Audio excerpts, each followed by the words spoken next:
అదే RTV app వార్తల్ని క్షణాల్లో చదివే అవకాశం ఉంటుంది. ఒక న్యూస్ పేపర్, ఒక టెలివిజన్ ఛానల్ మీ చేతుల్లో ఎప్పుడూ ఉంటాయి.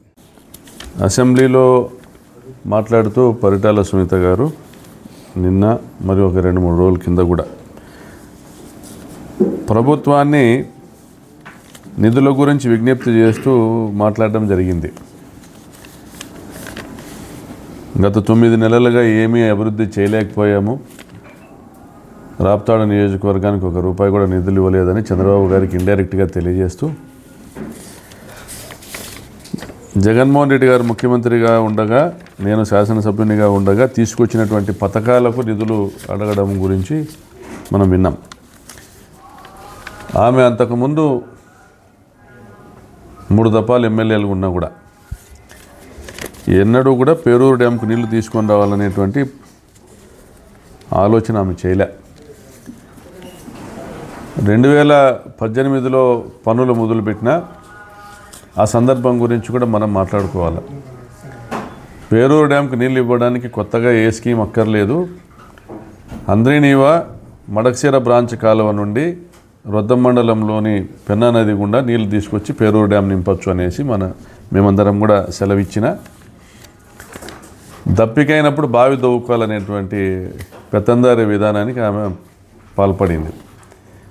దప్పిక ఏది పేదవానికి, పేద రైతుకు, ధనదాహం ఉండేది పెత్తందారులకు, పాలకులకు. మరి ఆ విధానంలో ఆమె 2018లో జీడిపల్లి నుంచి పేరూరు కాలువకు టెండర్లు పిలిపించింది. 2019లో పనులు ప్రారంభించింది.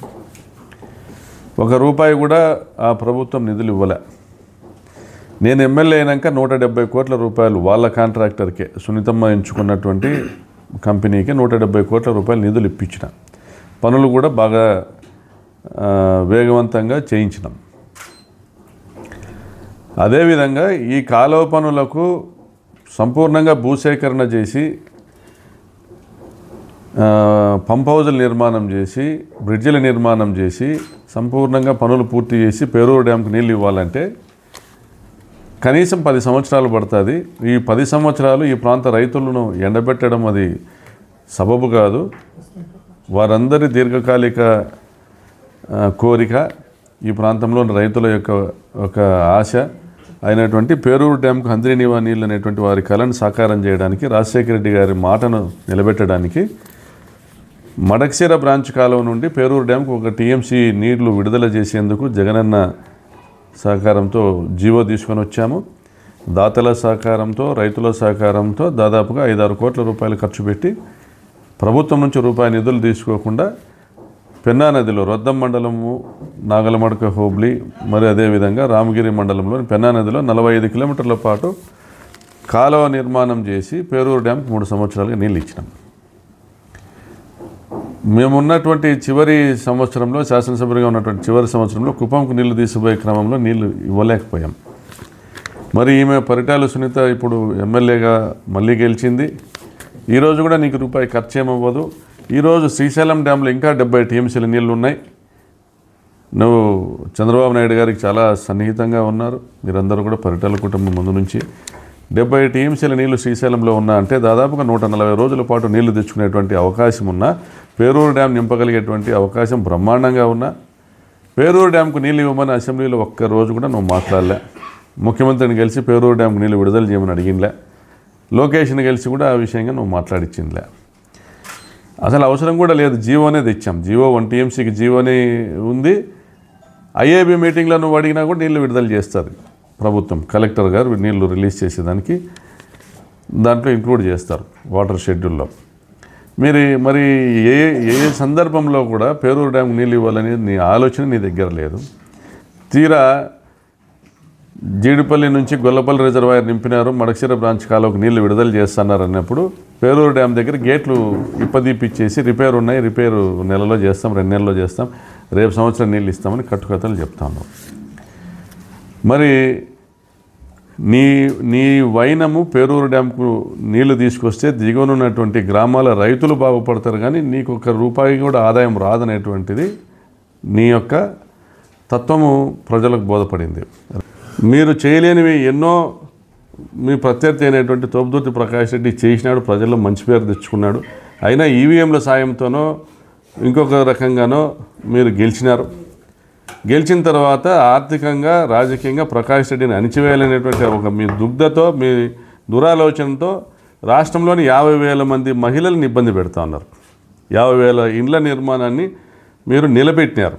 వాస్తవికమైనటువంటి ఆలోచన విధానంలో 50,000 మందిని ఇబ్బంది పెడతాననేటువంటి ఇంగిత జ్ఞానం కూడా లేకోకుండా, ఒక మహిళగా 50,000 మంది మహిళల్ని ఇబ్బంది పెడతాననేటువంటి ఆలోచన కూడా లేకుండా నువ్వు పనులు ఆపావు. నువ్వు బాధ్యత వహించాలి. ఈరోజు పరిటాల సునీతమ్మ మహిళా దినోత్సవం రోజు కూడా మళ్ళీ చివరిగా మీకు తెలియజేస్తున్నాము.